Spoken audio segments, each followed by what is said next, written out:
ओम श्री परमात्मने नमः। श्लोक 14। अनित्य वस्तु शरीर आदि को लेकर जो शोक होता है उसकी निवृत्ति के लिए कहते हैं, मात्रा स्पर्शास्तु कौन्तेय शीतोष्ण सुख दुःखदाः आगमापायिनो अनित्यास्तांस्तितिक्षस्व भारत। व्याख्या। यहाँ एक शंका होती है कि इन 14वें 15वें श्लोकों से पहले 11वें से 13वें श्लोक तक और आगे 16वें से 30वें श्लोक तक देही और देह इन दोनों का ही प्रकरण है, फिर बीच में मात्रा स्पर्श ये दो श्लोक प्रकरण से अलग कैसे आए।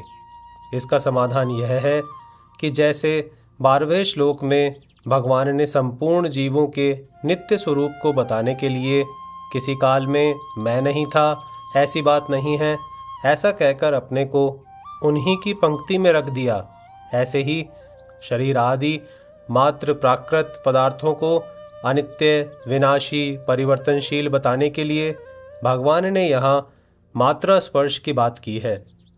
तू नित्य तत्व से देहादि अनित्य वस्तुओं को अलग बताने के लिए यहाँ तू पद आया है। मात्रा स्पर्शाहा जिनसे माप तौल होता है अर्थात जिनसे ज्ञान होता है, उन ज्ञान के साधन इंद्रियों और अंतःकरण का नाम मात्रा है। मात्रा से अर्थात इंद्रियों और अंतःकरण से जिनका संयोग होता है उनका नाम स्पर्श है। अतः इंद्रियों और अंतःकरण से जिनका ज्ञान होता है ऐसे सृष्टि के मात्र पदार्थ मात्रा स्पर्शाहा हैं। यहाँ मात्रा स्पर्शाहा पद से केवल पदार्थ ही क्यों लिए जाएं, पदार्थों का संबंध क्यों न लिया जाए। अगर हम यहाँ मात्रा स्पर्शाहा पद से केवल पदार्थ का संबंध ही लें तो उस संबंध को आगमापायिनः आगे आने जाने वाला नहीं कह सकते, क्योंकि संबंध की स्वीकृति केवल अंतःकरण में न होकर स्वयं अहम में होती है।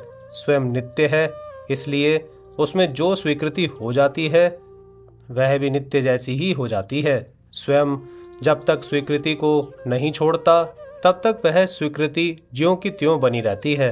अर्थात पदार्थों का वियोग हो जाने पर भी, पदार्थों के न रहने पर भी उन पदार्थों का संबंध बना रहता है। जैसे कोई स्त्री विधवा हो गई है अर्थात उसका पति से सदा के लिए वियोग हो गया है, पर 50 वर्ष के बाद भी उसको कोई कहता है कि यह अमुक की स्त्री है तो उसके कान खड़े हो जाते हैं।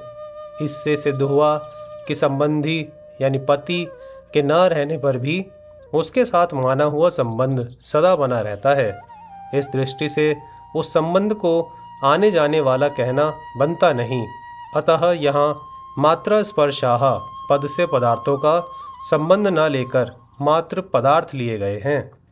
शीतोष्ण सुख दुःखदाः यहाँ शीत और उष्ण शब्द अनुकूलता और प्रतिकूलता के वाचक है। अगर इनका अर्थ सर्दी और गर्मी लिया जाए तो ये केवल त्वगिंद्रिय यानी त्वचा के विषय हो जाएंगे, जो कि एक देशीय है। अतः शीत का अर्थ अनुकूलता और उष्ण का अर्थ प्रतिकूलता लेना ही ठीक मालूम देता है। मात्र पदार्थ अनुकूलता प्रतिकूलता के द्वारा सुख दुख देने वाले हैं, अर्थात जिसको हम चाहते हैं ऐसी अनुकूल वस्तु व्यक्ति, परिस्थिति, घटना, देश, काल आदि के मिलने से सुख होता है, और जिसको हम नहीं चाहते ऐसी प्रतिकूल वस्तु, व्यक्ति, परिस्थिति आदि के मिलने से दुख होता है। यहाँ अनुकूलता प्रतिकूलता कारण हैं और सुख दुख कार्य हैं। वास्तव में देखा जाए तो इन पदार्थों में सुख दुख देने की सामर्थ्य नहीं है। मनुष्य इनके साथ संबंध जोड़कर इनमें अनुकूलता प्रतिकूलता की भावना कर लेता है, जिससे ये पदार्थ सुख दुख देने वाले दिखते हैं। अतः भगवान ने यहाँ सुख दुख दाह कहा है। आगमापायिनः मात्र पदार्थ आदि अंत वाले, उत्पत्ति विनाशशील और आने जाने वाले हैं। वे ठहरने वाले नहीं हैं, क्योंकि वे उत्पत्ति से पहले नहीं थे और विनाश के बाद भी नहीं रहेंगे, इसलिए वे आगमापायी हैं। अनित्याः अगर कोई कहे कि वे उत्पत्ति से पहले और विनाश के बाद भले ही ना हो पर मध्य में तो रहते ही होंगे, तो भगवान कहते हैं कि अनित्य होने से वे मध्य में भी नहीं रहते, वे प्रतिक्षण बदलते रहते हैं। इतनी तेजी से बदलते हैं कि उनको उसी रूप में दोबारा कोई देख ही नहीं सकता, क्योंकि पहले क्षण वे जैसे थे दूसरे क्षण वे वैसे रहते ही नहीं। इसलिए भगवान ने उनको अनित्याः कहा है। केवल वे पदार्थ ही अनित्य परिवर्तनशील नहीं हैं, प्रत्युत जिनसे उन पदार्थों का ज्ञान होता है वे इंद्रियां और अंतःकरण भी परिवर्तनशील हैं। उनके परिवर्तन को कैसे समझें?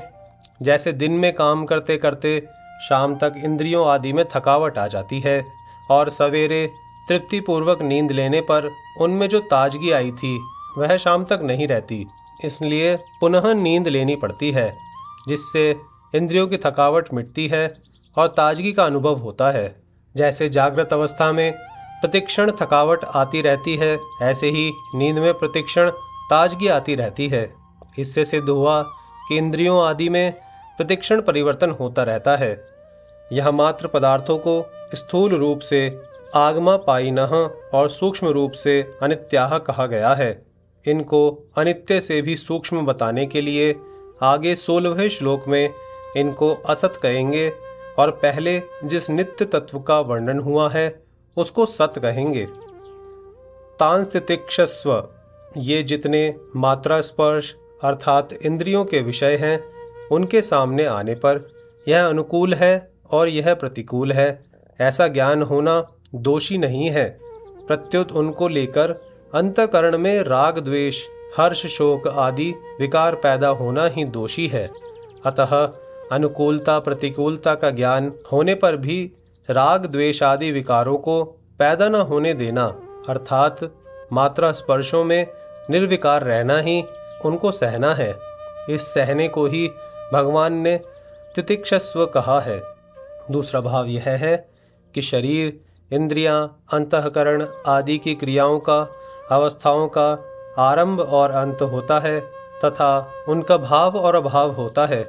वे क्रियाएं, अवस्थाएं तुम्हारे में नहीं हैं, क्योंकि तुम उनको जानने वाले हो, उनसे अलग हो।